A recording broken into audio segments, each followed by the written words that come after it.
Yo estoy en sociedad con mi hermano en Barinas y él manejaba la finca, yo estaba haciendo otras cosas en Caracas y él manejaba la finca. Entonces yo empecé hace 4 o 5 años a estudiar bastante del campo y me meto y aprendo y trato de hacer lo mejor posible buscando la rentabilidad.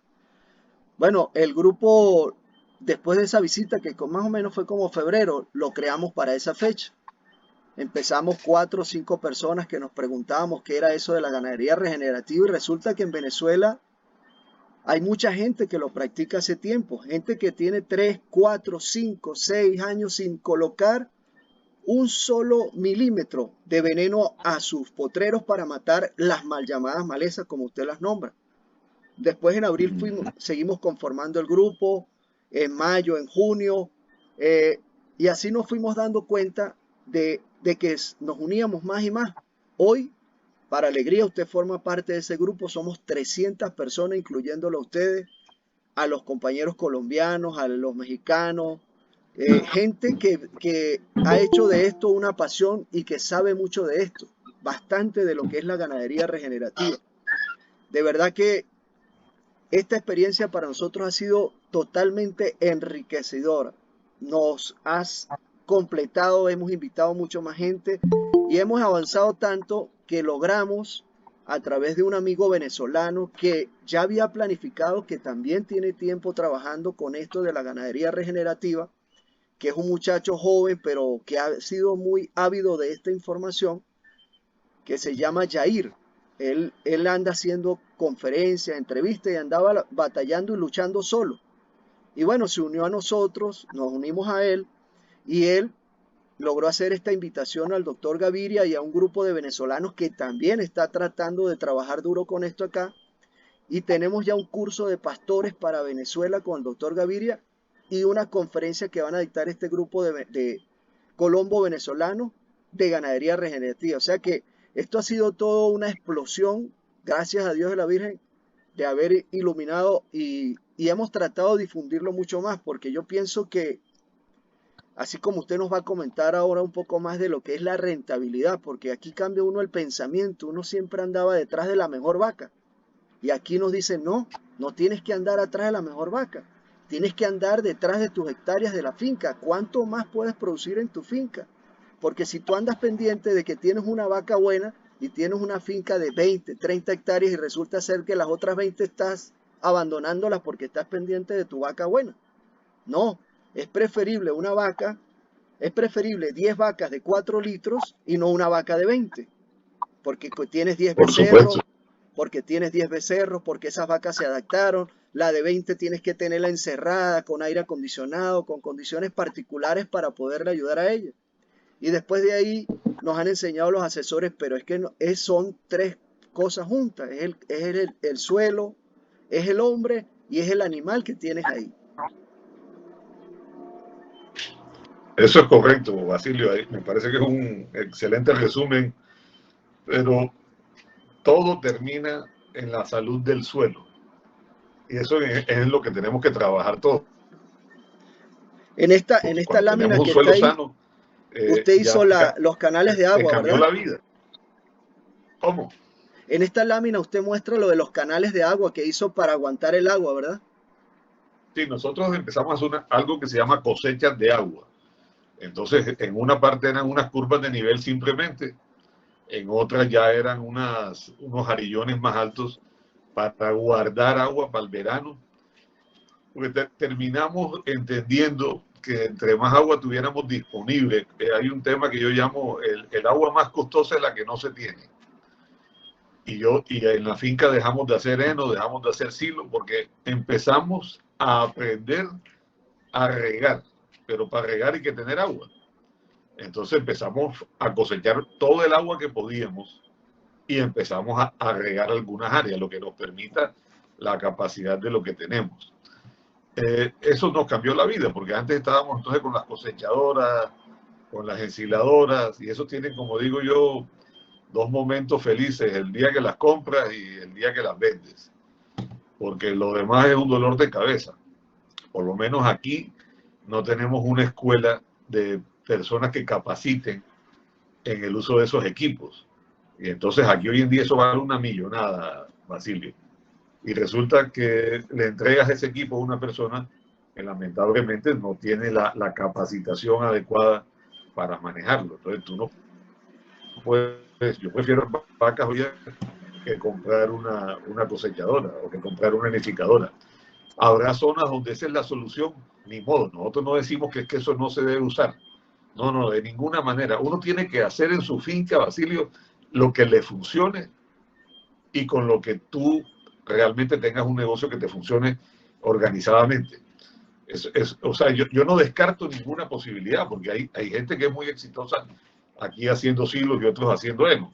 Y qué bueno, pero yo me quedé con mi sistema más natural y es sencillamente tratar de regar lo que yo puedo y ahí concentrar las vacas y realmente ya llevamos una experiencia, como te digo, de más de 15 años trabajando en ese sentido. Entonces, todo el agua que podamos guardar, ahora, el que tenga la bendición de estar al lado de un río, de estar cerca de algún canal de riego, bueno, y esas son unas bendiciones adicionales. Nosotros en una de las fincas estamos al lado de un río, en el otro no tenemos absolutamente ninguna fuente de agua, ni siquiera profunda. Entonces ahí sí nos tocó organizar muy bien el tema de guardar todo el agua que podíamos guardar. Usted sabe que yo recuerdo mucho en su entrevista y por eso tenía esa imagen ahí esperando que la captara, donde usted decía que usted empezó a sembrar agua. Y cuando yo le comento eso a Sí. la gente, que sembrar agua, me dice, sembrar agua, usted se volvió loco. Cuénteme de su locura. No, no, no. Perdón. El tema es que ella cae del cielo, es cosecharla, pero ese tema de la humedad empieza a generar un medio ambiente diferenciado que hace Basilio básicamente, que empieza a cambiar el ambiente de tu zona. Se forma una especie de microclimas. Entonces, había zonas en que no nos salían árboles. Entonces, cuando hicimos las cosechas de agua, empezaron a salir de manera espontánea, sin sembrar nada. Empezaron a salir filtros que le llamo yo de agua. O sea, es que la naturaleza es tan perfecta y nosotros todavía somos tan ignorantes que no hemos podido seguirle el paso. Por eso, cada día, entre más observación tenga uno y más conocimiento le llegue de experiencias de otras personas, seguramente haremos las cosas mejor. Entonces, ahí empezamos a perderle el miedo. La gente dice, no, se te están montando la finca. Le digo, no, para mí eso no es monte, eso es una bendición, esos son totumos. Los Y totumos. entonces, nosotros cuando teníamos pocos totumos, cosechábamos el totumo, lo guardábamos debajo de la sombra y partíamos después y se lo dábamos a los terneros y a las vacas en la época de verano. Hoy en día ya dejamos de hacerlo porque tenemos tanta cantidad que no es necesario recogerlo, ya las vacas lo cosechan a veces directamente del árbol, los que son pequeños que se lo pueden tragar, los cosechan directamente y los que no, se terminan cayendo maduros y los van consumiendo. Entonces ellas mismas se encargan después en la bosta, ahí van las semillas incorporadas y sencillamente empiezan a salir. Le perdimos el miedo al guásimo y al totumo sobre todo. Lo que hacemos después son unos callejones en el sentido donde viaja el sol para que el exceso de sombra no mate el pasto. Pero ese árbol no lo cortamos a veces a metro con 50. Ellos empiezan a rebrotar todo. Y hay que ver las vacas pegadas en esos rebrotes de guásimo y de totumo, es impresionante. Y Usted él sabe, sigue con su raíz, él usted sigue sabe con que la aquí raíz en para terminar Venezuela, el concepto. Sí, perdón que lo sí, interrumpí, dime, usted dime. sabe que aquí en Venezuela le teníamos o le tienen, yo digo le teníamos porque ya empezamos a perderle el miedo al guásimo. Ese era un enemigo porque eso nace aquí por todos lados. Y después de haberlo escuchado a usted, yo ya vi mi experiencia y se la comento al grupo que está aquí, que poco ha tenido. Le bajé a mis guásimos que le quedara a la altura de la vaca, del ramoneo.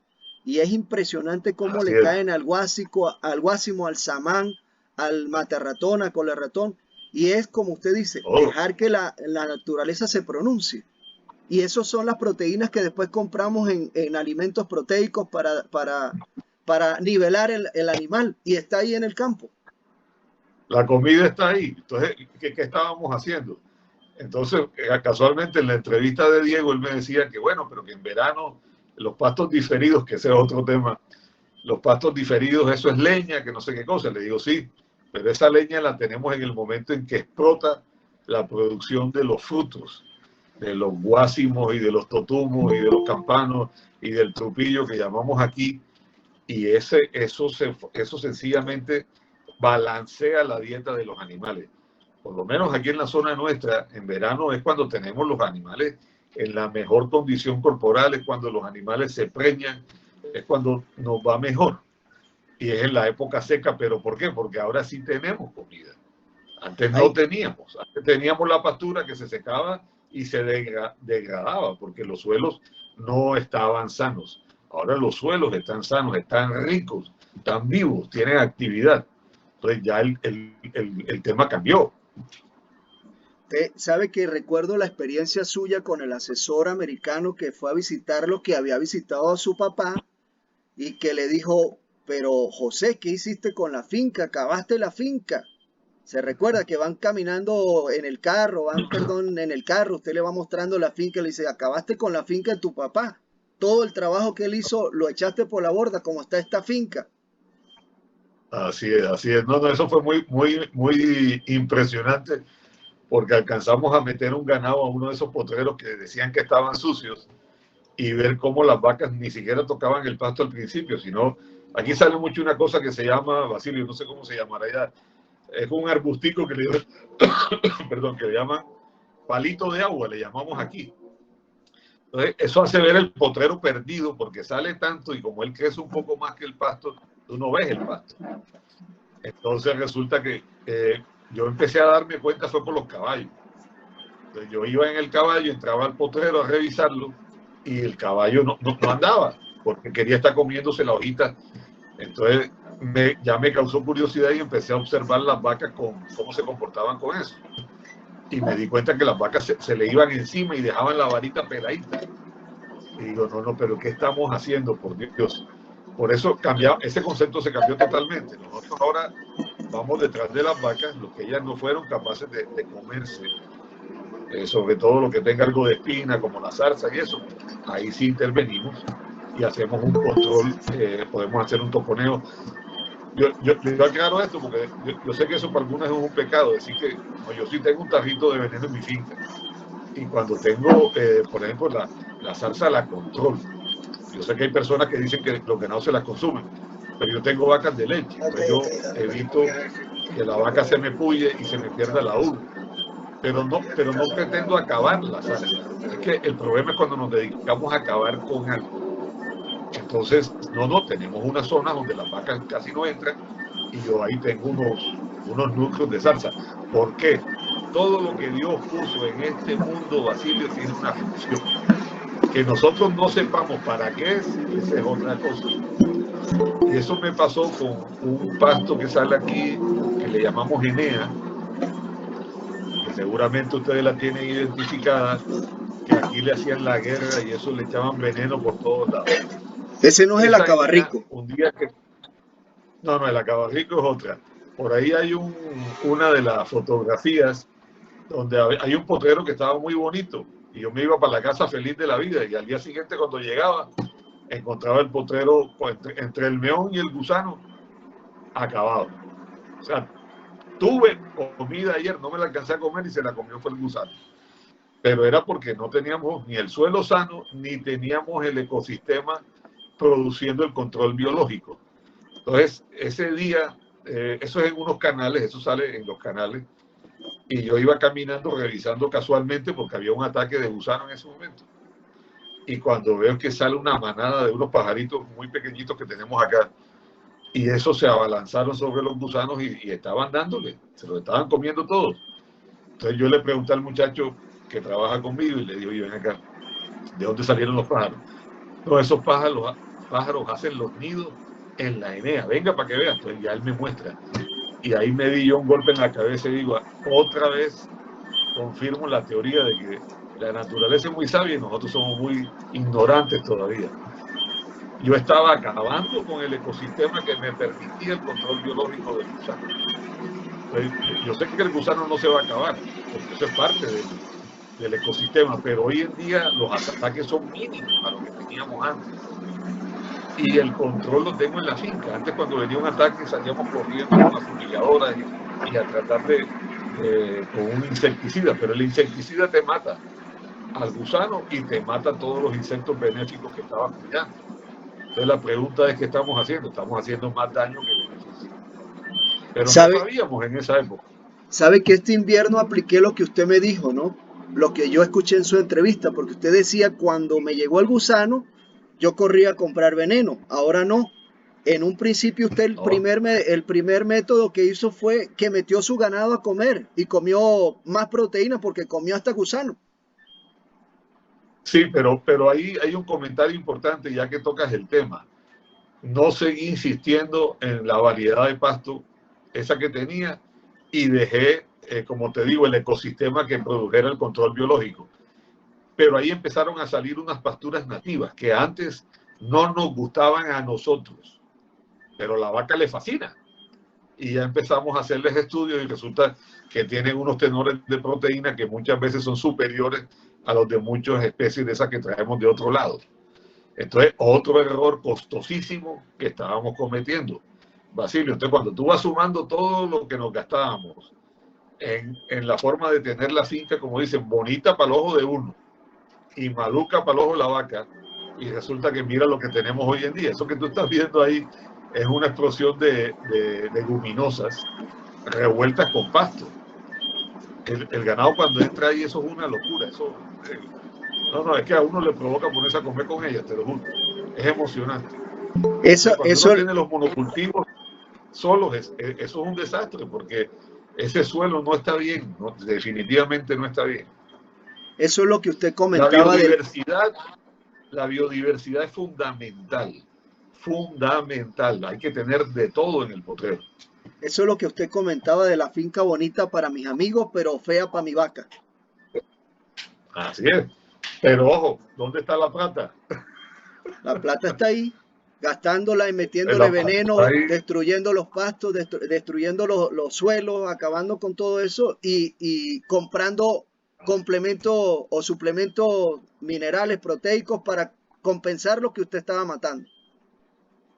Sí, el suelo te está dando todo, la finca te lo está dando todo. Entonces, pero era que no sabíamos, Basilio, no sabíamos. Los ojos no ven lo que la mente no sabe. Yo no sabía eso, mi mente no lo tenía registrado. Entonces los ojos míos no podían verlo y analizarlo. Ya hoy en día veo las cosas, como te digo, más con el ojo de la vaca que con el ojo mío. Entonces José, ya estoy aprendiendo a entender los procesos. José, cuándo entra Sigman, cuándo entran esa gente en su mundo y le dan mayor conocimiento del tema? Johan estuvo aquí hace como 5 años más o menos, pero ya algunos amigos ya lo conocían, de los amigos de Acoganar, los fundadores, Juan Pablo, bueno, y varios, el doctor Rodrigo, ya ellos tenían las referencias. Yo honestamente no conocía la filosofía de Sixman, pero tuve la fortuna de que lo pudimos presentar en Barranquilla y lógicamente quedé muy impresionado con el tema del pastoreo de ultradensidad. Entonces, como te digo, ya nosotros veníamos haciendo lo que recomienda Gregorini, Pablo Gregorini, de las altas cargas instantáneas. Pero entonces el tema de las altas cargas instantáneas es importante, que es el componente del descanso de la pradera. Porque aquí todos los que estaban en lechería, la mayoría todavía están con el afán de volver a los 21 días. A los 21 días que dicen que es el momento óptimo del pasto. Pero nadie se estaba fijando en el tema de las leguminosas, que no tienen el mismo ritmo. Entonces estábamos aplicando unos conceptos que son de Argentina, de Brasil, de países subtropicales que no aplican por lo menos para la zona donde yo estoy. Yo estoy a 4 metros sobre el nivel del mar. Pero esto es otro cuento. Y apenas la pradera empezó a tener ese volumen de biodiversidad, fue que realmente vimos que todo empezó a cambiar. Pero si seguíamos con la rotación como la teníamos, estábamos muertos. El suelo cada día iba peor. ¿Qué sucede? Nosotros cambiamos el concepto de rotación por el arte de saber saltar. Entonces ya nos volvimos, fueron pastores, por eso los cursos se llaman de pastores. Y los muchachos que están a cargo de eso en la finca, lo que tienen que saber es cuál es el potrero que está en la mejor condición para pastorear el ganado y que tenga, ojalá, entre 35 y 45 días mínimo. Ojalá Mínimo. tuviera 60 días, Basilio. Mínimo. Ojalá tuviera 60 días. A Sí, veces no alcanzo a hacerlo, pero estoy tratando de organizar las cosas para llegar a eso. Esos potreros cambian mucho cuando le das el descanso. en estos La días viví combinación de una experiencia, leguminosas. en estos días viví una experiencia personal en la finca. El Ah, muchacho que trabaja con nosotros me dice, mi hermano, siempre estamos ahí discutiendo las ideas, mandamos a pasar rastre. El muchacho dice, yo voy a dejar ese potrero así mejor. Aquello estaba feo, no se veía nada. Y me dijo como a los 45, 50, dijo, quiero que y vayamos a ver el potrero que dijimos que le íbamos a pasar rastre y no lo toqué. El pasto estaba a la altura del pecho. Era impresionante, el pasto estaba ahí, pero como no le dábamos descanso, pues nunca podía salir y lo que salía era arbenza, otra que otra maleza, pero el pasto salió. así es. Ahí te cuento, Basilio, para reforzar lo que acabas de decir. Yo tuve una persona que me colaboraba en la finca en el año 92 más o menos, 93. Entonces había un potrero que es el potrero el 1, así, porque esos potreros están numerados. Pero como era el de más fácil acceso, ahí era donde soltaban las vacas que iban a secar, las vacas que iban a parir. Bueno, ese era el castigado. Entonces el hombre llega y me dice un día, hombre, doctor, vamos a voltear este potrero y vamos a hacerlo y vamos a hacer que sea el mejor potrero. Y le digo, no, yo totalmente de acuerdo contigo, pero antes de eso, vamos a cerrar el potrero. Pero ¿cómo? Si ahí no hay pasto. Le digo, vamos a cerrarlo. Vamos a cerrarlo. Es más, te voy a decir, porque a mí me gusta molestarlos, mamarles gallo, como decimos aquí. Y le digo, y vamos a hacer una apuesta. ¿Oíste? Entonces ya ni me acuerdo qué aposté con él. Pero le dije, cuidado, me metes una vaca ahí. Tú me llegas a meter una vaca, un caballo, un cordero, lo que sea. Y yo no peleo con nadie, Basilio. Yo lo que tengo son amigos en todos lados. Pero ese día vamos a pelear. Así que cuidado. Y entonces cerramos el potrero. Él a los 30 días, yo le dije, yo no voy a ir al potrero, voy a ir cuando cumple los 60 días mínimos. Y él desde los 30 días me quería llevar, le dije, no señor, no vamos a ir, no doctor, es que le quiero mostrar una cosa, no señor, yo voy el día 60. A los Mira, cuando 60 llegamos días. ahí, 60 días cerramos el potrero, pero era para que el hombre se convenciera que la culpa la teníamos nosotros, porque estábamos abusando del potrero.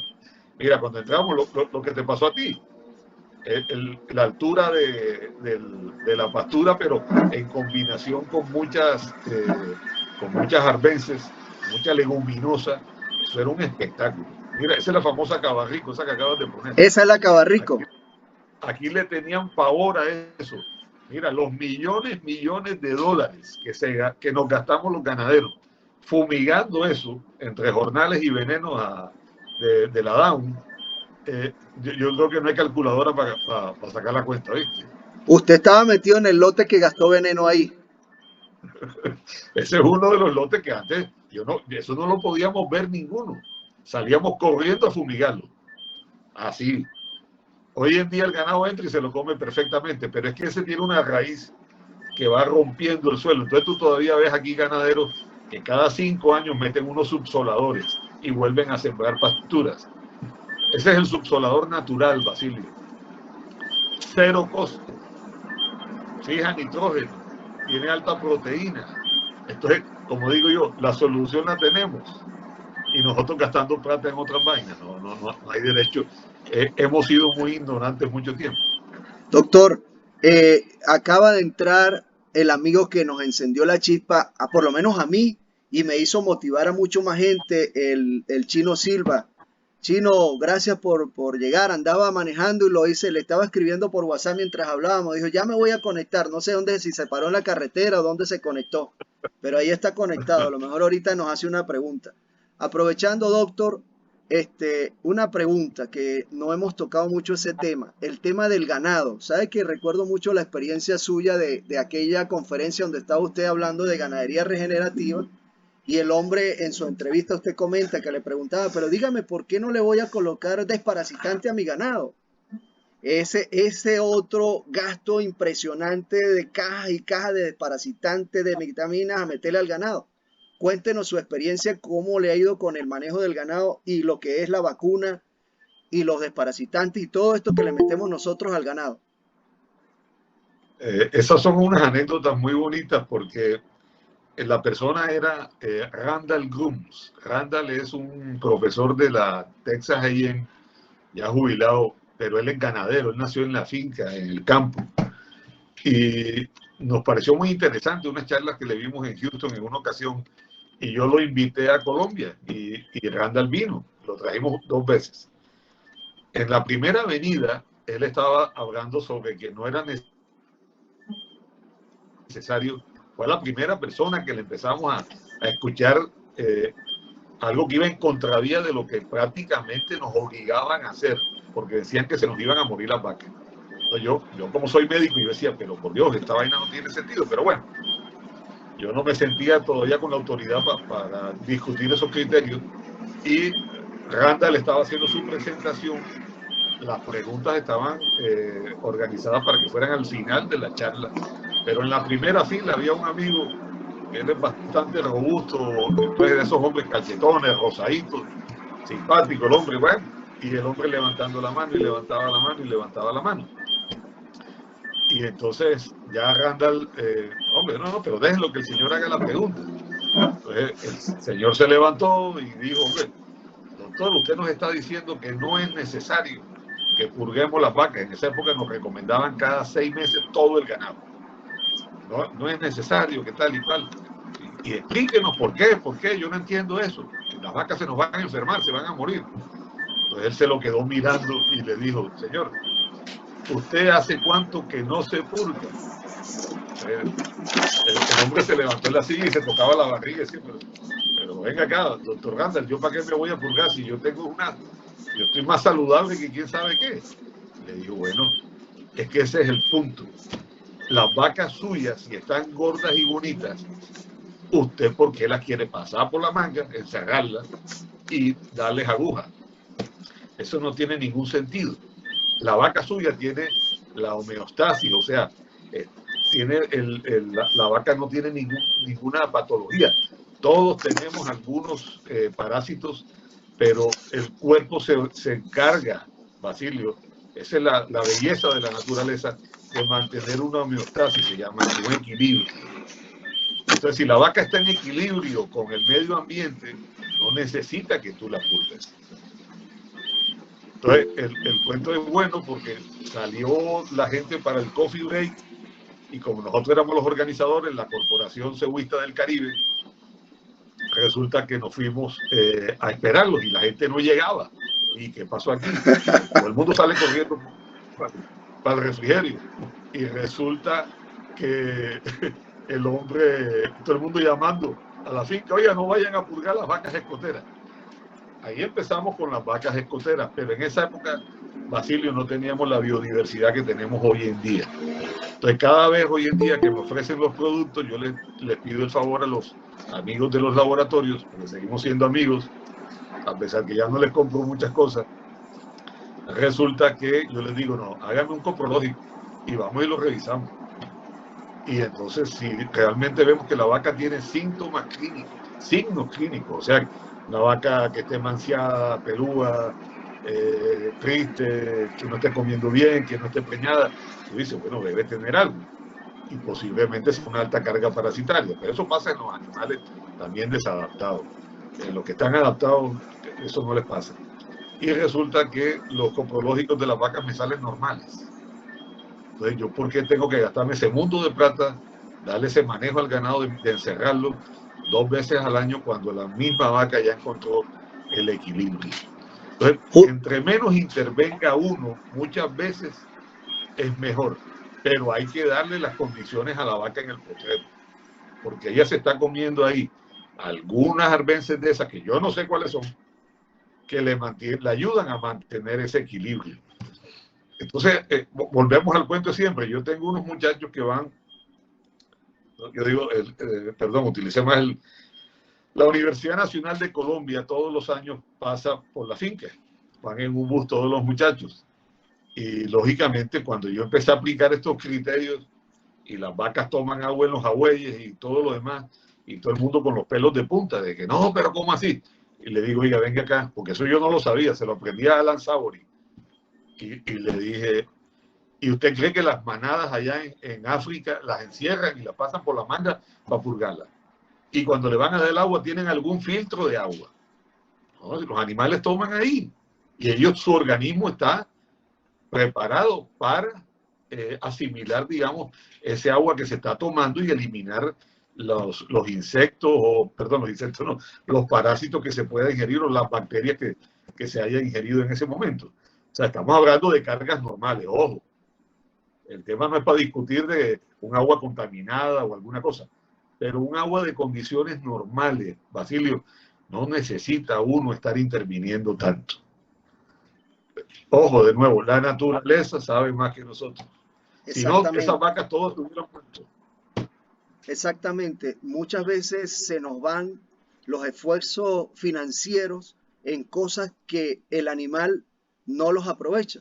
Y es el caso de que yo de una vez lo escuché, le dije a mi hermano esa temporada, primero el tema que viene que abre el otro punto. Aquí hicieron dos preguntas que usted las respondió en lo que acaba de comentar, de que a todas no las desparasitamos, no, vamos a trabajar los animales que no se adaptaron, que están enfermos, y para recuperarlos, porque ellos no están en equilibrio en el ambiente donde están, y bueno, sacrificarlos porque ellos nos van a ayudar a apoyarnos en otras partes. Vamos a mantener el cuidado sobre los animales que se adaptaron. ¿Para qué vamos a trabajar lo que sí conocemos nosotros, que son los programas sanitarios que nos exige el Estado? Pues la tosa, la rabia, el carbón, en fin, estos controles sanitarios debidos, que eso no se discute, es un tema que Ahí nos no hay ayuda a nada que todos, hacer. como los que nos dio el COVID. Tenemos que colocarnos Así la es. vacuna. Habrán gente que no se la colocó y son otras cosas. Pero ese animal que logró adaptarse a nuestra finca, y ahí viene un poco la otra pregunta, que es la rentabilidad, que es un poco quitarse el corazón con la vaca bonita y llevar controles y registros, donde la vaca que no se adaptó, que no me dio un becerro en un intervalo de tiempo donde debe darme lo que no me pasó 2, 3, 4 años sin preñarse, que está ahí y no me genera un becerro, no, tienes que irte, tú me vas a ayudar a que la que sí me está dando se quede, que la vaca mediana, que la vaca que es más rentable en la hectárea, que es lo que comentaba el doctor Nicolás, y lo quiero citar, economista agrícola, que él dice, busquen la rentabilidad de su finca. Así es. Así es. Ahí hay un tema, Basilio, por ejemplo, yo no hago temporada de monta, a pesar de que se lo aprendí al doctor Atilio Atencio, que ya te digo, un gran amigo y además que le aprendí muchísimo. Pero yo no lo implementé porque en el doble propósito realmente nosotros queremos tener el ciclo permanente de las vacas pariendo y entregando la leche todo el tiempo. Pero sí hacemos la comparación es por las contemporáneas. Entonces, por decir algo, las vacas que parieron en enero van a estar, parieron y van a estar en los mismos potreros, con el mismo manejo, con los mismos toros, van a pasar exactamente por el mismo proceso en la misma temporada, digamos. Cuando se desteten las vacas en septiembre, octubre, hombre, 10 vacas que parieron en enero se destetaron. Aquí hay 8 vacas preñadas, hay 2 vacas vacías. Entonces, por eso yo tengo un dicho que digo que las vacas se sacan solas. Entonces, yo esas 2 vacas que no están preñadas, si tengo en ese momento el historial, porque por eso es que hay que llevar, y veo que fueron, digamos, un par de vacas muy buenas y tuvieron una falla. De pronto uno, si el cupo de la finca se lo permite, le puede dar la oportunidad que se preñen en los 3 meses que siguen. Además, porque se terminan de engordar, se ponen más bonitas y se pueden ir más gordas. Pero si esa vaca cometió un pecado en el parto anterior o en uno anterior, ya se lo acumulamos. Esas vacas se le pone la cruz, se cebaron y se fueron para matadero, te ayudan a tu flujo de caja. Pero te quedaste con las 8 que sí te están cumpliendo. Y esas las reemplazas sencillamente por unas novillas preñadas. Entonces, el tema es tratar de tener las unidades funcionales, como le llamo yo, todas las vacas que estén, desde el punto de vista reproductivo, que estén trabajando. El levante es otro negocio. Si uno tiene cupo en la finca, tiene suficiente comida y lo puede hacer, pues bienvenido. Hoy en día en Colombia existen varios modelos. Hay unos que no, aquí hay gente que no levanta. Y sencillamente cuando se le vuelven viejas las 10 vacas, digamos, de ese año, se salió y compró 10 novillas preñadas de 6 meses en adelante y va reemplazando de esa manera. O sea, tú tienes que ajustarte de acuerdo a, como decíamos, a la explotación, a la zona y a todo lo demás. Pero lo único cierto es que lo que no te esté dando la rentabilidad, devolviéndote la plata, debe salir de la finca. Debe salir. Entonces viene el cuento tuyo de la vaca bonita. Si la vaca es muy bonita, tómale una foto del mejor ángulo posible. Que salga bien espectacular. Y hoy en día puedes hacer hasta un archivo con una filmación. Y la foto la puedes mandar a enmarcar y la pones detrás del espaldar de tu cama o en tu oficina. Pero la vaca se montó en el camión y se fue para Matadero. Aquí nos comenta el chino que nos dice, eso que comenta el doctor es la eficiencia funcional de las vacas. Claro. La Y eso es lo que eficiencia hay que funcional. perseguir, que todo tu acto sea un acto eficiente y que sea un acto totalmente funcional. Exactamente. Doctor Chaín, tenemos al momento 1 hora. Arrancamos a las 6:30, son las 7:30 venezolanas. No sé qué opinas si dejamos que nos hagan algunas preguntas y abrimos el micrófono a los que nos quieran. Claro, gracias. Yo tengo una pregunta, José Víctor, Toño Solano. Hombre, don Antonio. Muchas gracias por esta oportunidad. No he tenido el tiempo para terminar de ver tu conferencia, pero bueno.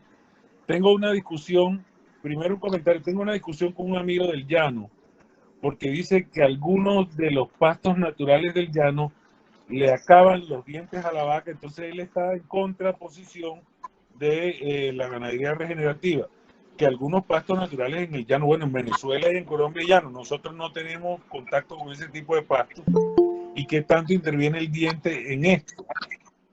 Primer comentario.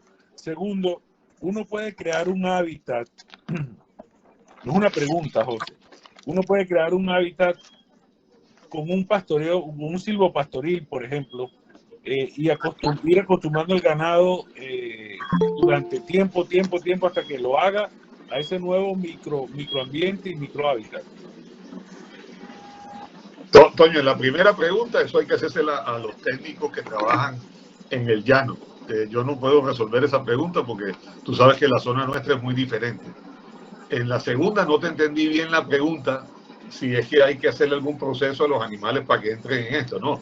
Es que lo que le hemos quitado la rusticidad al ganado hemos sido nosotros. La vaca no tiene la culpa. Ajá, cuéntame. Es que tuve la oportunidad de estar en Hacienda Lucerna, en el Valle del Cauca. Ok. Y tienen un silvopastoril de 38 años establecido. Y esto lo hicieron con leucaena, que no es nativa del Valle del Cauca, pero que le funciona a la maravilla. Tienen 9.600 matas por hectárea, o plantas por hectárea. Entonces es un monte de leucaena en apariencia, pero el ganado primero come leucaena y después come pasto. Es leucaena como estrella africana. Entonces ellos lo han logrado porque ya está establecido y establecieron ese sistema con una leguminosa no nativa. Esa es la pregunta que te hago. ¿Se puede hacer en la costa? Yo pensaría que hay que trabajarle mucho, Toño, y yo prefiero trabajar con los recursos nativos, te soy franco.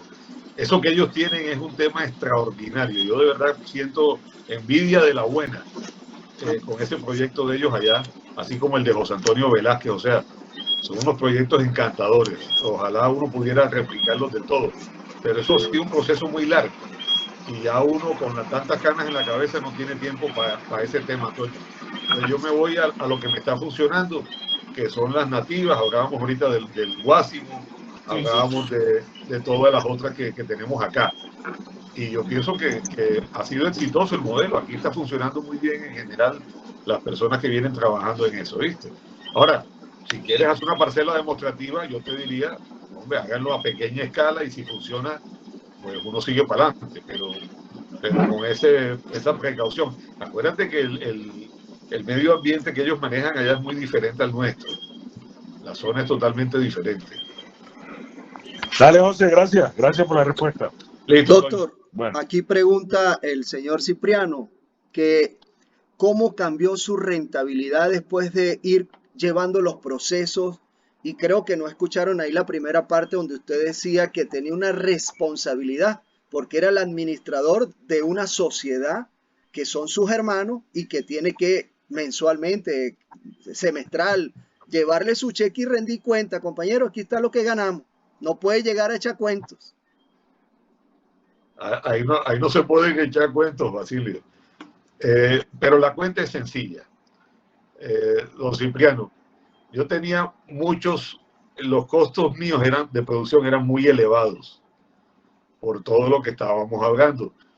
Cortamaleza, veneno, jornales y todo lo demás, que era una cantidad de gastos tremendo. También purgábamos nosotros, porque yo eso lo hice hace mucho tiempo. También poníamos vitaminas. Bueno, teníamos todas las prácticas que nos recomendaban. En la medida que fui desmontando eso, los costos míos, lógicamente, de producción fueron bajando. Pero cuando además aprendí el tema de las altas cargas y de pastorear en la menor área posible, ese tema me cambió la vida, porque las cargas de la finca se terminan duplicando al menos. Entonces yo le decía, si usted tiene un negocio que le está dando $1 hoy en día y usted está contento con él, y usted duplica la carga y baja los gastos, eso se puede ir a 2 o a 3 pesos. Entonces, sencillamente, el efecto económico se siente enseguida. Se siente enseguida. Entonces, yo desde ese punto de vista diría que pueden tener la tranquilidad que esto, que sea al revés, yo nunca lo he visto. Yo lo que he visto es que a la gente le va mejor. Y por eso esto está caminando tan rápido. Esa es la famosa Enea, esa que pusiste ahí en la Esa es foto, la ahí donde Enea se reproducen los pajaritos que te digo que son los que son el control biológico del gusano. del gusano. Y yo eso antes me gastaba un pocotón de plata controlándolo, porque yo quería que el potrero se viera parejito. No, ya no me importa, ya al contrario, estoy tranquilo cuando veo que tengo un pedazo del potrero con ese tipo de pastura, pues. Y ha ido cambiando la diversidad de la finca, ¿verdad? Ha llegado más vegetación, ha cambiado la flora. Así es. Ese es el caso típico, el que pusiste anteriormente, ese que está pelado, Ya la lo voy a foto poner, anterior, Emilio. ya la voy Sí, a esa poner. foto, el día anterior puede estar eso hermoso, verde muy lindo. Y uno llega al día siguiente a las 24 horas y lo encuentra así.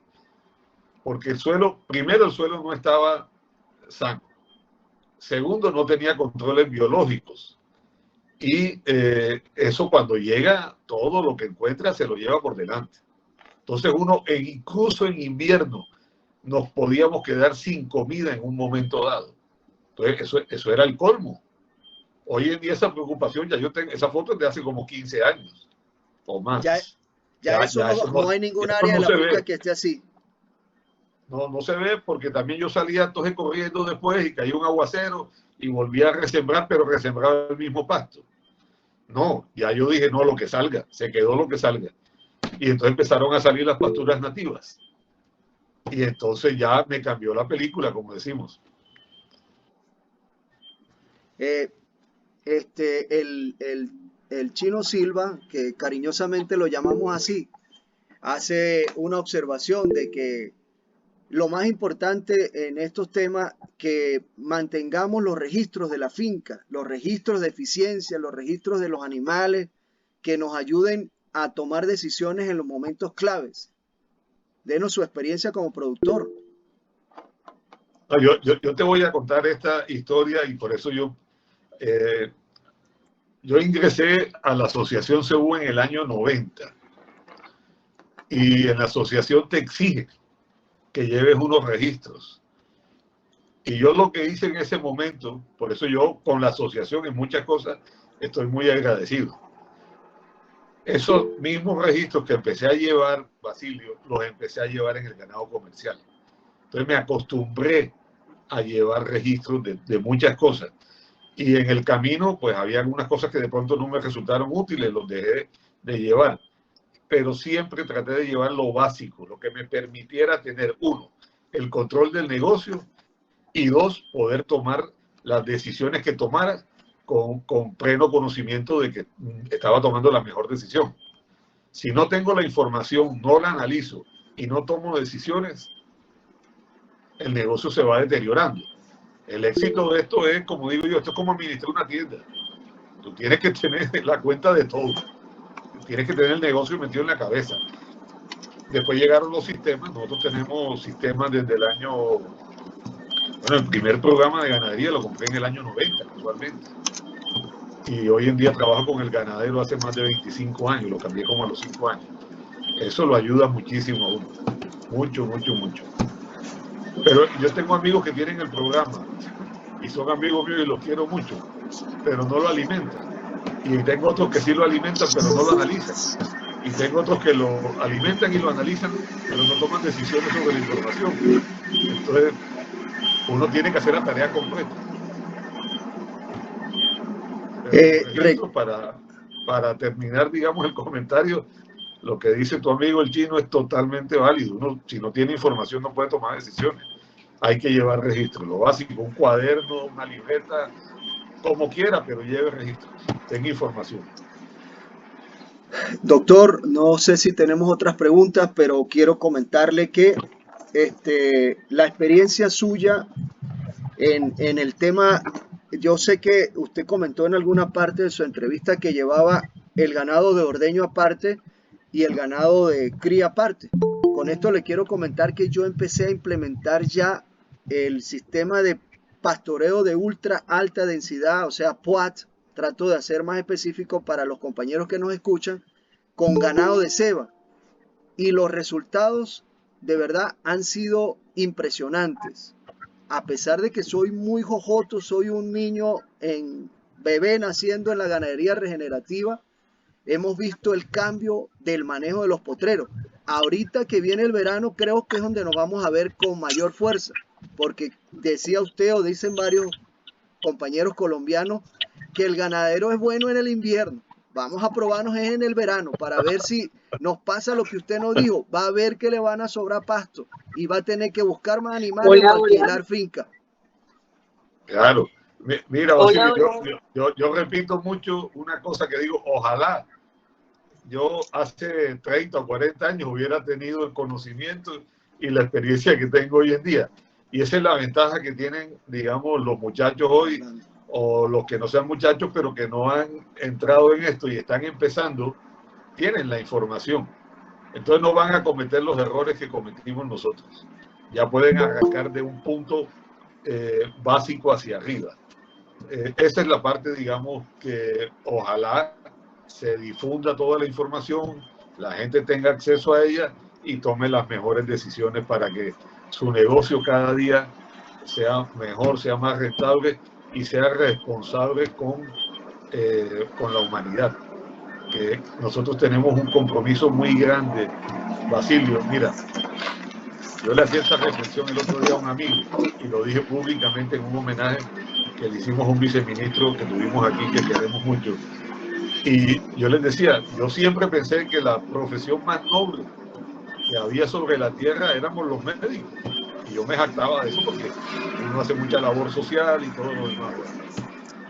Pero desde que estoy en el tema de la producción de alimentos, me convencí que la profesión más noble que hay sobre la tierra somos los que estamos produciendo carne, leche y lógicamente los demás alimentos también.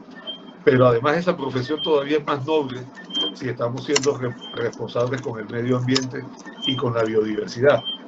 Porque todos nos quejamos, no, que el tema, que el desastre, que el calentamiento. Entonces la pregunta es, ¿qué estamos haciendo nosotros? ¿Qué está haciendo cada uno de nosotros para compensar, no el daño que hemos hecho nosotros necesariamente, Ahí, lo que han hecho algunas personas que tienen otro tipo de explotaciones? ahí nace otra pregunta, doctor. Y no sé cómo han avanzado ustedes. Yo sé que usted en particular maneja un tipo de animales de ceba para un tipo de cliente que lleva.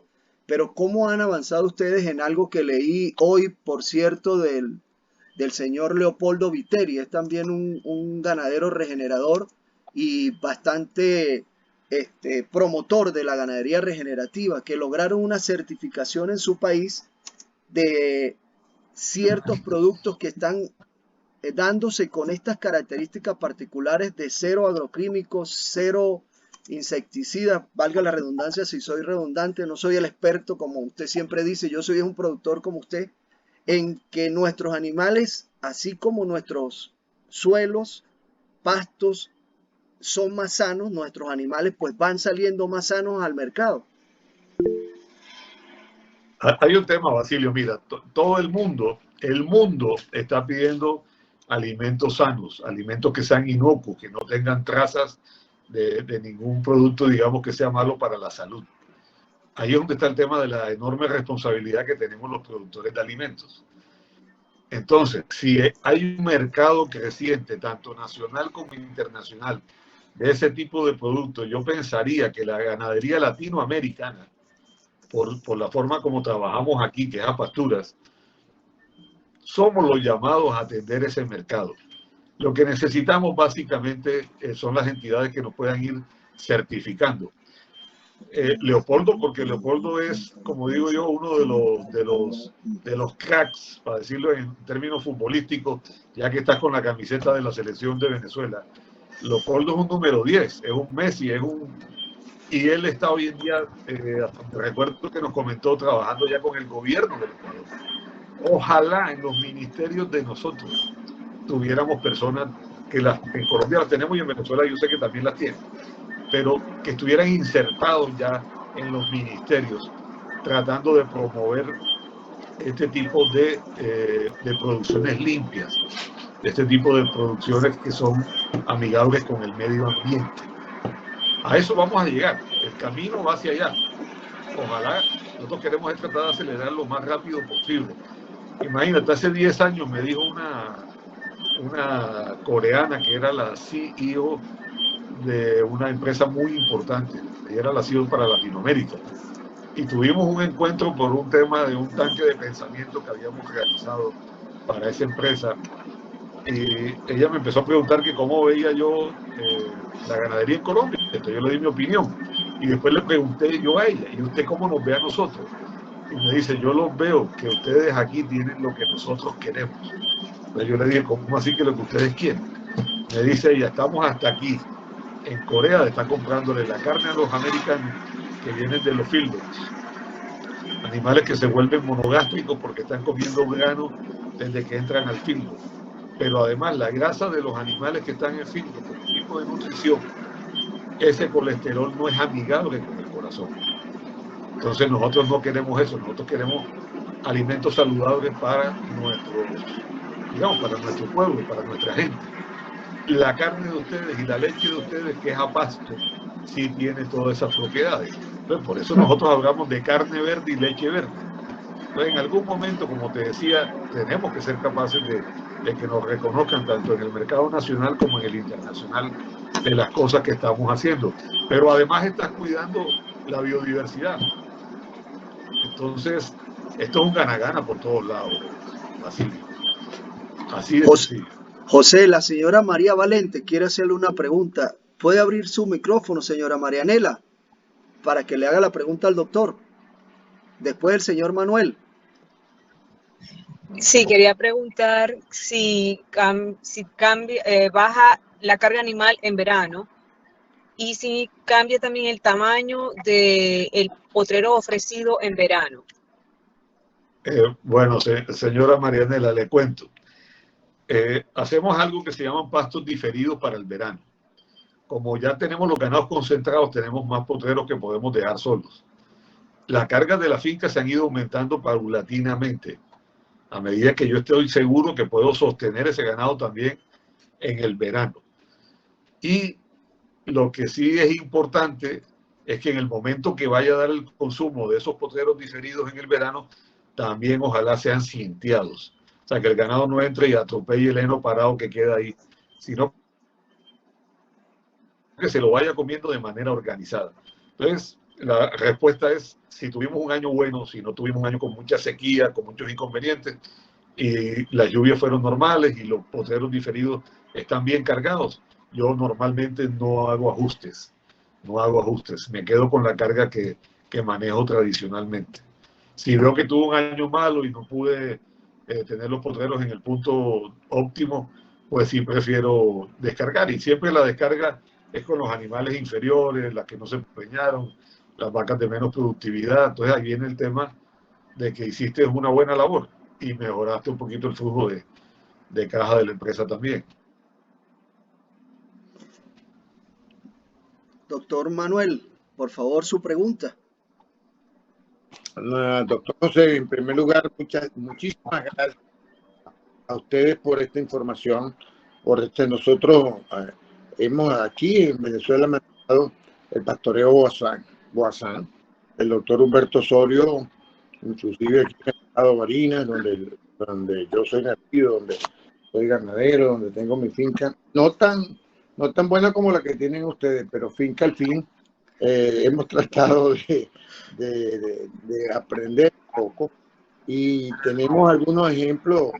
Yo lo conoce muy bien, el ingeniero Luis Rodolfo Macei, que desarrolló el sistema Boazán, muy importante, pero quizás nos hacía falta ese concepto de la pastura regenerativa.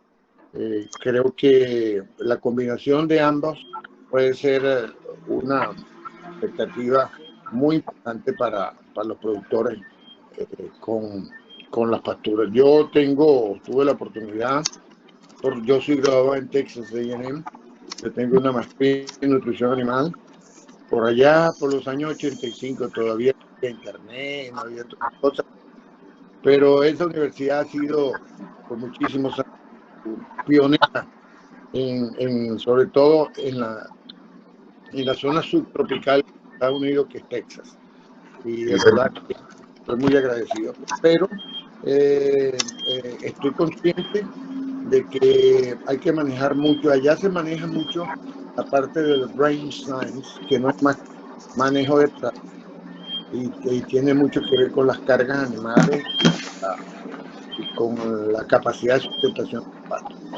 En el año 83, 84 no manejábamos WhatsApp, no manejábamos una serie de información, pero creo que al final de cuentas es una combinación de varios factores para poder lograr el objetivo como usted lo tiene. Mi pregunta, perdóname esta pequeña introducción, pero mi pregunta tiene que ver con algo que usted habla mucho de amenaza. Nosotros aquí en Venezuela hablamos de la amenaza negra, que no es más que los búfalos. Aquí el rebaño bufalero en Venezuela ha estado en los últimos 10 años probablemente de 250 cabezas, más de 3 millones y alrededor del 650% de crecimiento de ese rebaño. Y por eso lo llaman la amenaza. ¿Cuál es su experiencia? Me imagino que usted no la tiene, pero en la zona, sobre estos aspectos del pastoreo regenerativo en búfalo. Sí, eso es correcto, Manuel. No tengo experiencia con búfalos, pero sí le escucho a los amigos que lo están haciendo y están felices, está funcionando perfectamente. Así que yo pensaría que el principio básico y la filosofía aplica para ambos casos, seguramente con algunos ajustes, pero básicamente sí aplica para ambos casos.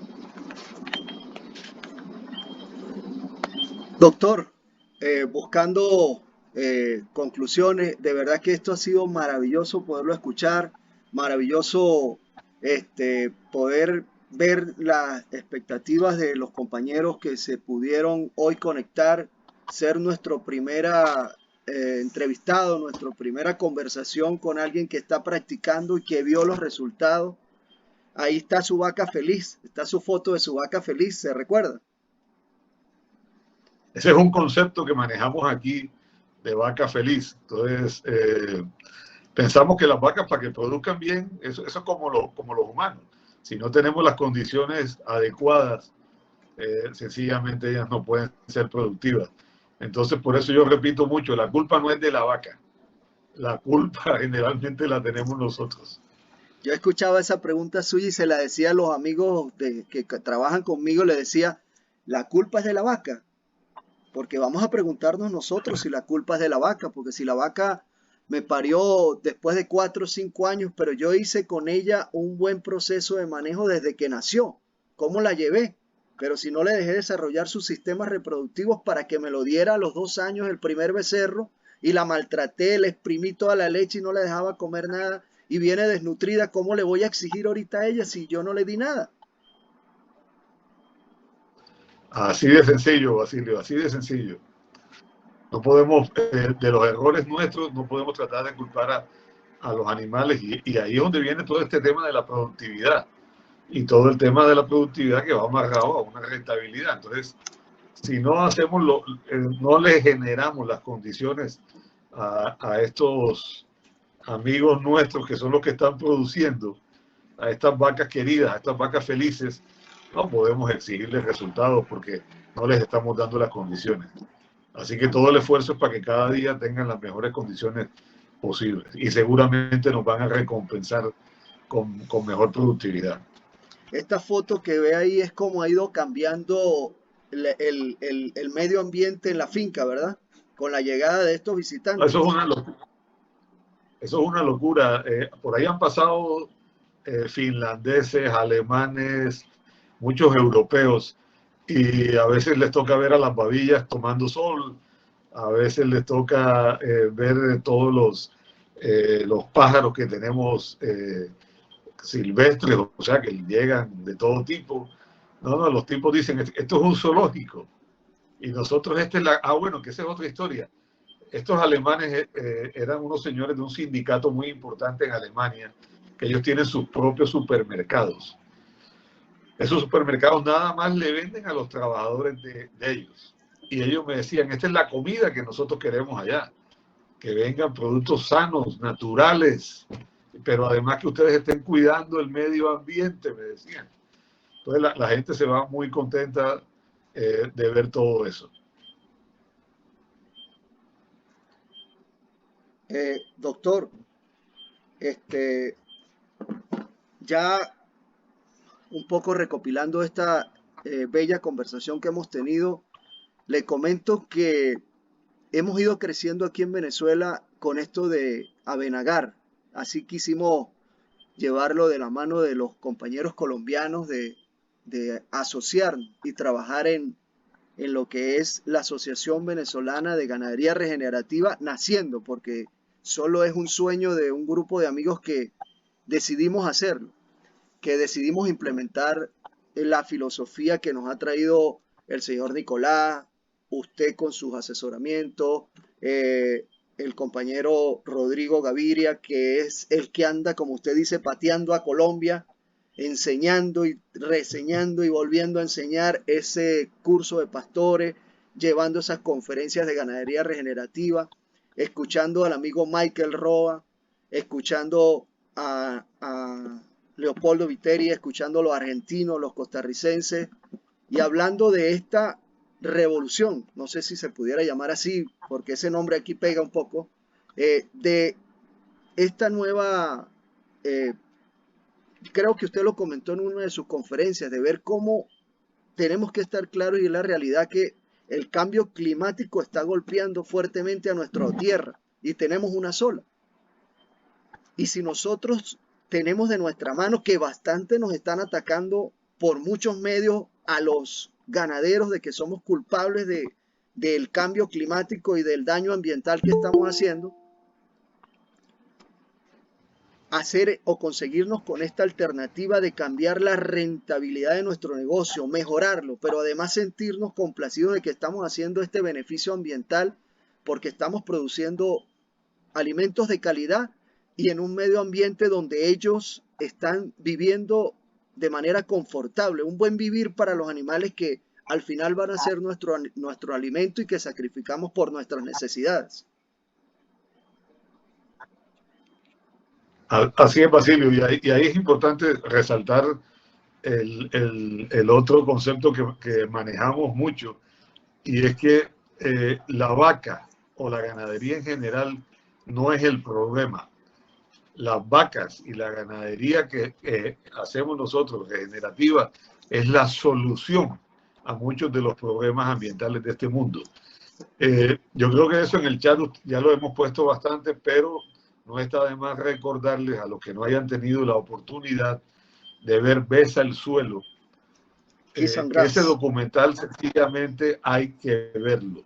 Y no solamente verlo, yo ya lo he visto 2 veces y cada vez que lo veo me encanta más. Y ahí están las otras personas que después pueden buscarlos también en YouTube.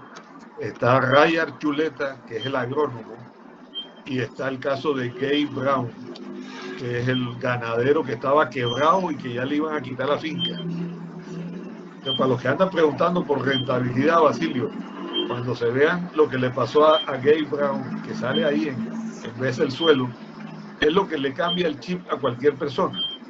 Que en esas latitudes, incluso, por eso yo sí creo que esto es una revolución, porque esto no es aquí nada más en el trópico. En el subtrópico también lo estamos viendo. Y en otras latitudes es la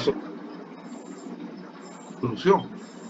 Entonces, estamos convencidos de que estamos en el camino correcto y que tenemos que seguir multiplicando este tipo de ganadería regenerativa. Bueno, no sé si algún compañero de los que nos está escuchando tenga alguna pregunta, alguna duda, me la haga por el chat o levante la mano. Aquí está la señora Carolina Solórzano, nos quiere hacer una pregunta. Ella me preguntaba que cómo entrar. Abra su micrófono, por favor, y haga la pregunta, señora Carolina. Listo, Basilio. Verdad que primero esta iniciativa y bueno, y auparte a que sigas así. Voy a ver el documental. Nosotros tenemos ovejas felices.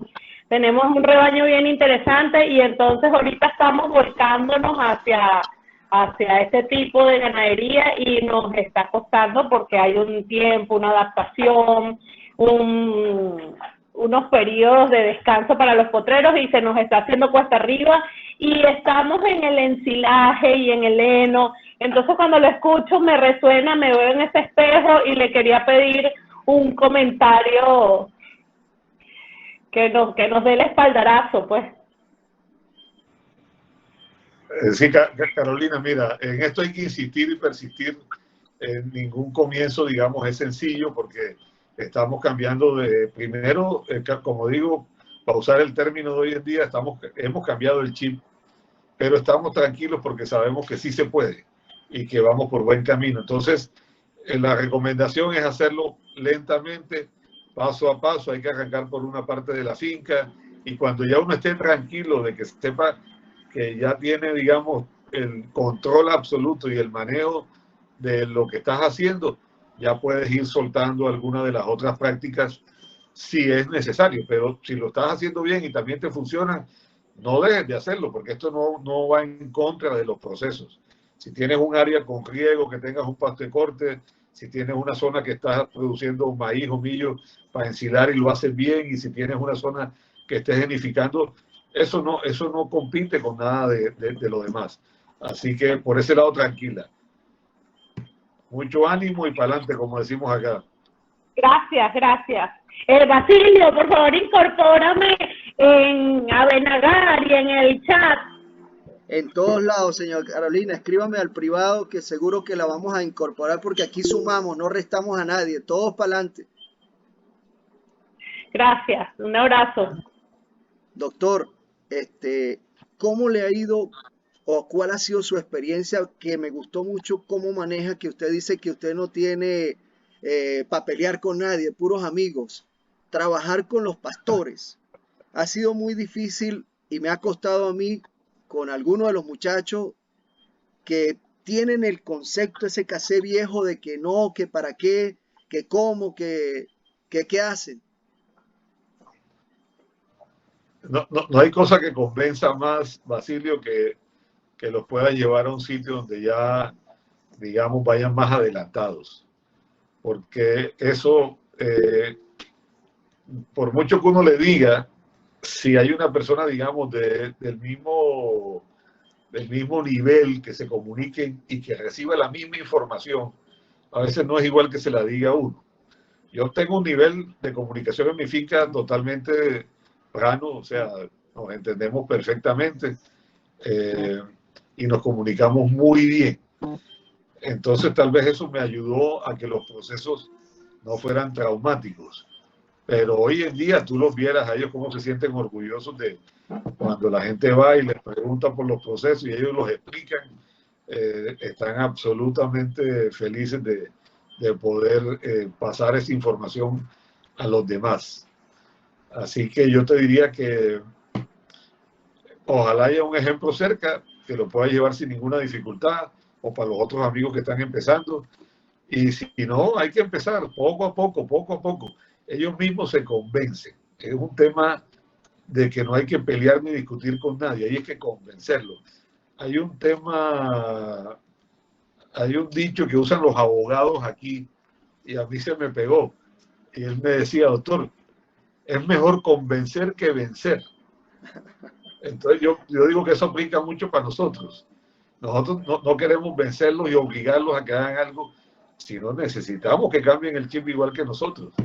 Y necesitamos que entren en la línea de lo que estamos haciendo. Y ellos se dan cuenta muy rápido. A veces más rápido que uno mismo.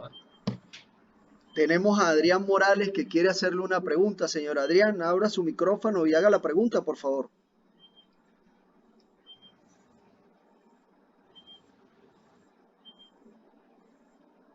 O la señora Nasira Hidalgo también tiene una pregunta. Abra su micrófono, por favor, y hace su pregunta. Ya estamos tratando de cerrar ya el tema con el doctor. Agradecidos altamente. Ajá, salió la señora Nasira, a su orden. Buenas noches. Agradecida por este momento para discernir el conocimiento y aportarlo al campo. Prioridad para estos momentos cruciales para la humanidad, ¿no? Y lo decía el doctor, que tenemos un compromiso con la humanidad, con la vida, con la tierra.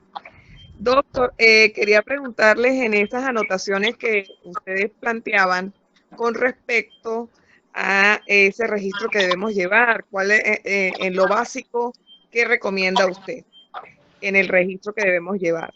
Porque pues si no hay un control, no se sabe qué ingresa, qué egresa, no tenemos una prioridad en qué estamos produciendo, dónde están nuestras fortalezas, pues por supuesto que, y cambiar el chip, pienso que siempre lo he dicho, el campo es una empresa, no es un monte.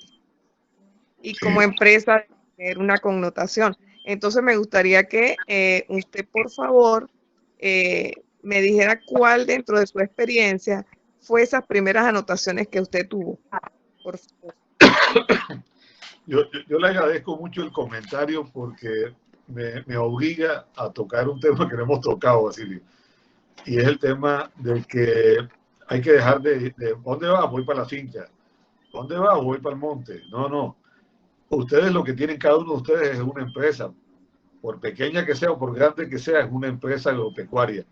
Y no hay y el tema de empresa es muy importante porque no existe ningún negocio que funcione sin que se lleve una información básica, una contabilidad básica bien llevada y una anotación de los activos que se manejan ahí. Entonces, enhorabuena el comentario. Y entonces le diría que básicamente cuando uno tiene vacas hay que llevar un registro de nacimientos. Yo hice mi propia hoja. El día se la compré. Esa hoja tiene los datos que aparece el número de la vaca, la fecha de parto, el sexo de la cría, el color, el peso de la cría y el peso de la vaca. Ya no estoy pesando los terneros al nacimiento porque ya conseguí realmente que todos los toros que tengo me están dando bajos pesos al nacer para facilidad de parto. Antes, cuando llevaba el control, que no quería terneros grandes, sí estuve llevando los pesos al nacer. Y en la misma hoja puede uno agregarle para que en el momento del destete saber si la cría, 1, se tatuó, 2, si se descornó, 3, si se vacunó contra la brucelosis, y 4, el estado reproductivo de la vaca. O sea, si la vaca en el momento en que se palpó y quedó preñada. Entonces yo diría que uno con esa información básica sobre el comportamiento reproductivo de los animales, uno puede ir teniendo un control. Por lo que le contaba, por ejemplo, usted puede revisar sus vacas que parieron en enero y cuando las vaya a destetar en octubre, ya usted sabe si de las 10 o 20 o bueno, dependiendo de la explotación del tamaño, cuáles salieron preñadas y ojalá con qué tiempo también. Entonces ya uno empieza a tomar decisiones sobre eso. Y ahí es donde aplica lo que yo repito mucho de que las vacas se sacan solas. Realmente uno no tiene que estar, hay mucha gente, Atilio Atencio me enseñó que lo de la selección a pepa de ojo no era un tema, digamos, muy profesional, por decirlo de alguna manera. Entiéndanme esto en el buen sentido de la palabra. Realmente tenemos que seleccionar nuestros animales es por desempeño. Entonces la colita se saca sola porque es la que no se preña o la que no da suficiente leche, a la que se le murió la cría o lo demás. Y las que sí van bien, hay que hacerle también el respectivo análisis de qué tan buenas son esas vacas en su comportamiento, digamos, a través del tiempo. Entonces, para eso necesitamos una información mínima, como le digo yo. Hay asociaciones que le piden mucha información, que le hacen bovinometría a los animales.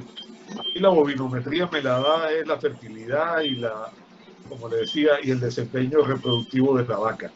Y entonces las vacas se van seleccionando y cada vez son más medianas y más chiquitas. Entonces, así, las vacas más grandes tienen más dificultad para preñarse, es otro tema. Entonces, solitas se van acomodando, pero yo no pretendo saber mucho de llegar, como dice Atilio, a pepa de ojo y decir, no, estas son las que se quedan porque son las mejores. Seguramente voy a cometer muchos errores. Ellas solitas se van clasificando. No sé si alcancé a ser claro con la respuesta, si quiere alguna ampliación o algo parecido. Oh, excelente. Creo que pues es parte de también, yo hasta ahora pues estoy, como lo decía, creo que es Basilio. Me incorporé primero tarde a lo que ustedes ya habían avanzado, pero lo estoy aplicando, estoy recién llegando, soy una recién nacida en este ámbito y realmente pues inicié haciendo un cambio drástico y hice la separación, hice la clasificación de los potreros, todo esto, y considero de que sí, que uno debe llevar registro, porque si tú no tienes, en este caso yo soy médico, pero en el humano, entonces a nosotros se nos enseña a llevar historias. Así es. Y nos permite ver la evolución, el avance o el retroceso en la vida y en el compromiso que pueda estar viviendo el paciente. Entonces considero que es lo mismo que yo tuve que aplicar allí. Me pareció extraordinario este encuentro. Espero que pues, hay mucha risa. Para mí hay mucho. Sé que pues hay otros que quieran participar y seguro que me voy a seguir nutriendo de todo lo que ustedes están aportando allí. Muchísimas gracias. No, Acá desde Venezuela, Santa Bárbara de Barinas. Ok, colega. Basilio, mira, se me ocurre algo. Pueden hacer ustedes en Aveganar una hojita muy sencilla. Yo te puedo pasar una foto de la que yo tengo y ustedes desarrollan la de ustedes y las pueden imprimir o mandarlas por PDF y que cada uno la imprima en su computador. Para los que no tienen, digamos, sistema, pero yo tengo sistema y llevo siempre en las hojas manuales también.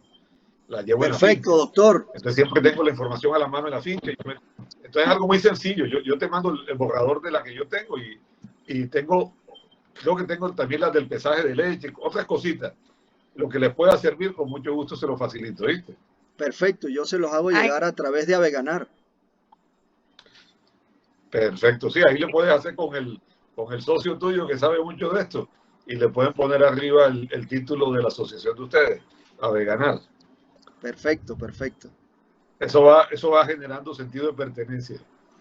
Así mismo es. Señor excelente. Adrián, Queremos, pues que nos hable más del pesaje de la leche y la importancia que ésta tiene en cuanto a la rentabilidad de la vaca, en cuanto a la rentabilidad del becerro, y esa va a ser pues la gran ganancia en esta empresa llamada ganadería. así mismo es. Señor Adrián, si nos quiere hacer su pregunta, por favor. Y perdón, señora Nacira. Señor Basilio, me gustaría pues que me incorporara al grupo del WhatsApp, por favor. Sí, señora, yo les voy a pasar ahorita mi número telefónico para los que se incorporaron por este medio y allí se van los voy a invitar al grupo de Aveganar para que formen parte del mismo. Ahí está mi Gracias, muy número amable. telefónico, Gracias a sus órdenes. Espero que este no sea, como le dije al doctor, tenemos el honor que él es el primero que podemos hacer este conversatorio, pero vamos a buscar muchos más con gente tan valiosa como él y su compañía. El señor Adrián, que tenía una pregunta, ¿puede abrir el micrófono, señor Adrián?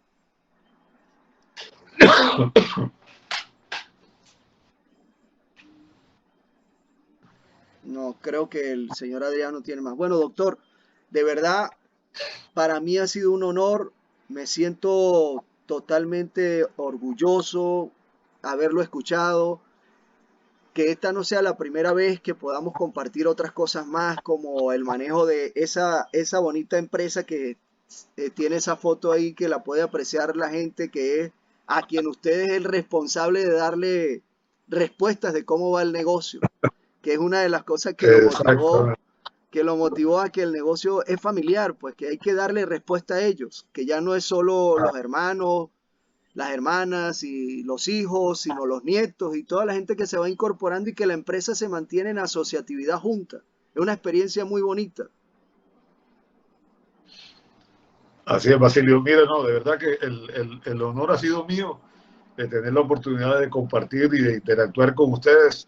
Tú sabes que mi única, como digo, yo siento que es una obligación que tengo de transmitir los conocimientos que tengo y que ojalá les sean útiles a ustedes y a todo el que pueda ver el video más adelante.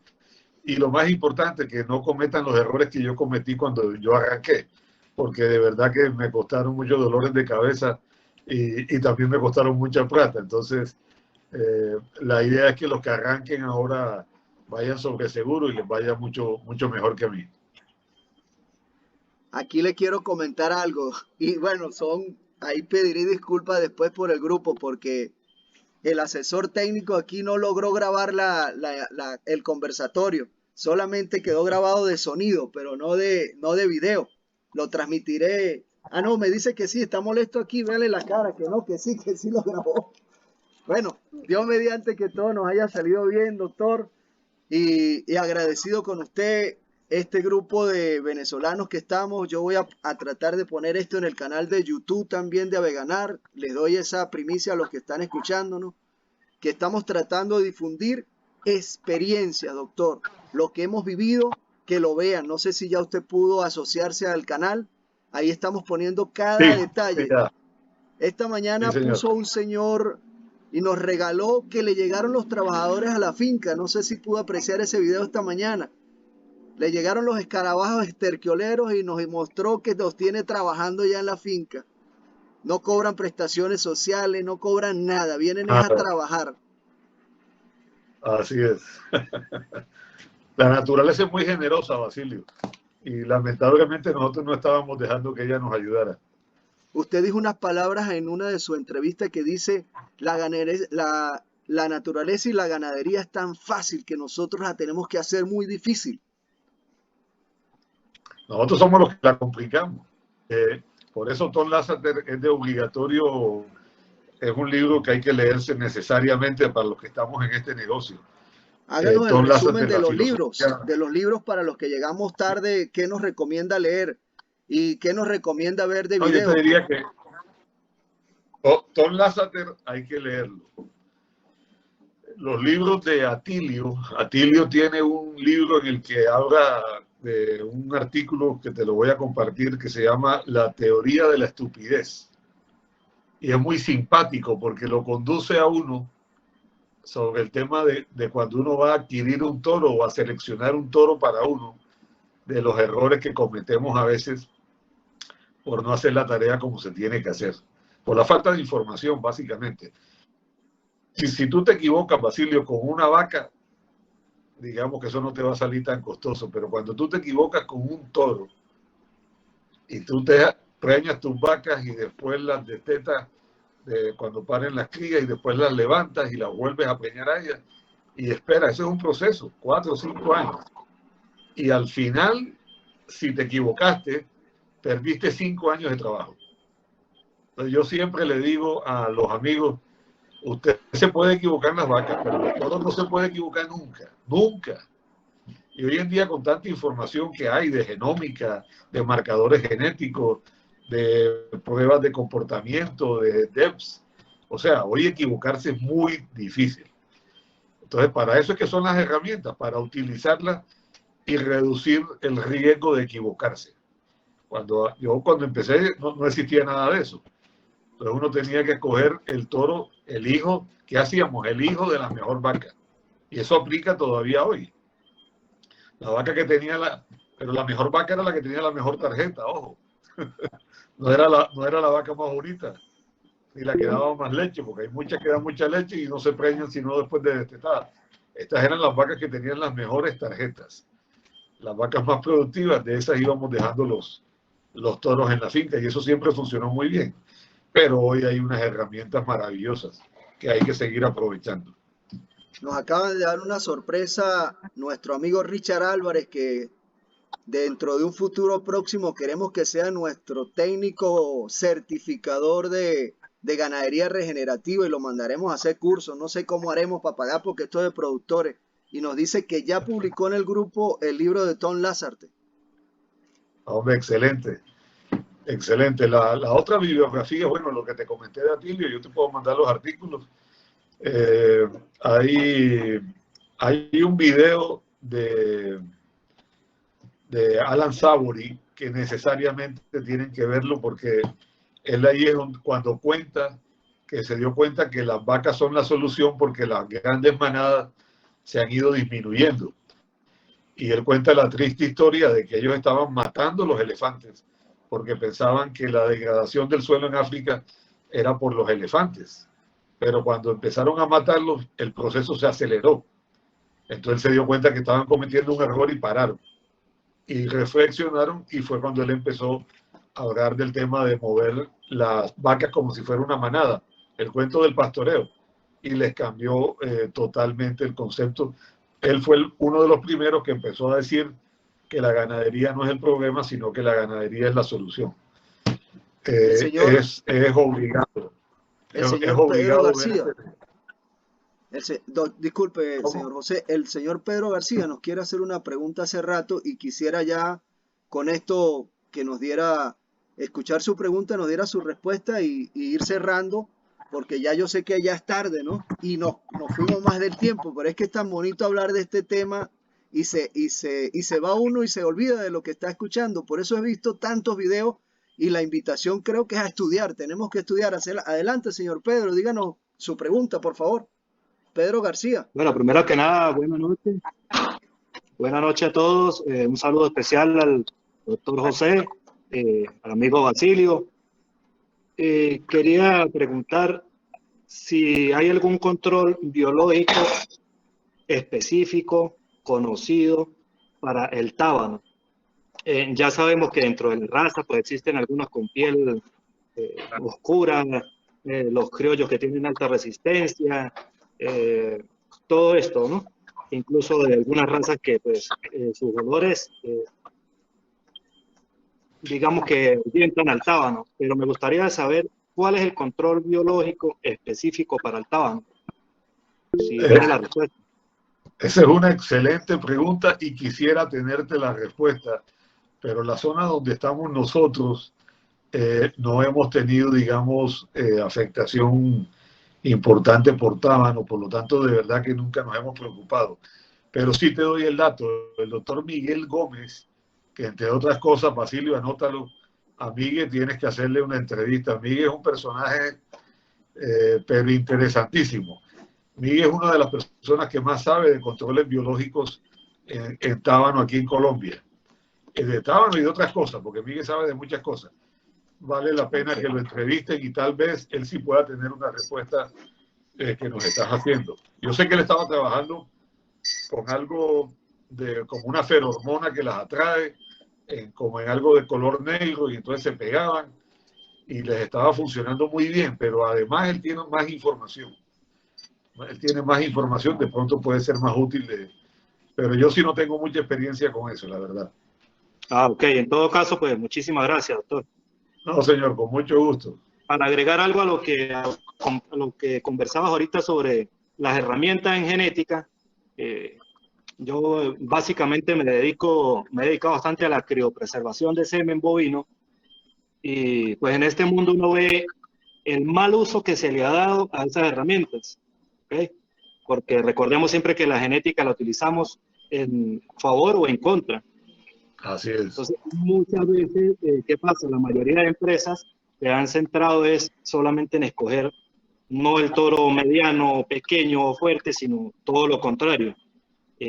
Aún ahorita que ya se reconocen los errores, se siguen buscando los toros con alzadas superiores, todavía buscando aquellas jirafas que ya sabemos que no son productivas, que estamos claros en ellos, pero aún sigue esa tendencia. Entonces, yo siempre lo he practicado y el error no son las técnicas, no son las herramientas, porque las herramientas están, solamente que las estamos utilizando mal. De hecho, siempre que se presenta un catálogo o algo a cualquier persona, siempre la persona busca que produzca bastante leche, que sea grande. Se olvidan de las partes, de la fortaleza y bueno, de todo este tema que ya conocemos. Un saludo especial, doctor, un gran abrazo a todos. Totalmente de acuerdo contigo, ¿viste? Totalmente de acuerdo, sí, señor, así es. Bueno, señores, gracias a todos por las preguntas, por habernos acompañado. De verdad esperamos haber podido satisfacer. Y como dice el doctor, ya le voy a preguntar el número de teléfono del doctor Miguel Gómez para que podamos conseguir una entrevista con él. Doctor, regálenos su despedida. Y bueno, aquí me voy a abusar. A lo mejor nos invita un día para allá para conocer y ver en vivo. Vamos a empezar por aquí porque la cosa está dura, ¿no? Ir a visitando fincas por fincas para ver las experiencias en vivo, conociéndolas. Pero a lo mejor nos vemos por allá en Colombia. Claro que sí, Basilio. Sería un placer de verdad poderlos atender. Lo que te dije ahorita. Agradezco de verdad la oportunidad de poder interactuar con ustedes, de la paciencia que han tenido, de escuchar todos los comentarios que les hice. Y yo digo que es lo menos que podemos hacer los que tengamos experiencias en el campo, de comunicar las cosas exitosas y también en las que nos hemos equivocado, como por ejemplo el comentario del compañero con el tema de los catálogos de toros. O sea, ese es un tema que está detectado hace más de 15 años y todavía tú ves que se siguen cometiendo los mismos errores. Entonces yo creo que toda esta información es valiosa, por lo menos nos pone a pensar y nos obliga más adelante a tomar algunas decisiones que seguramente van a ser en beneficio del mundo, del país y de la ganadería en general, que es lo que estamos buscando aquí.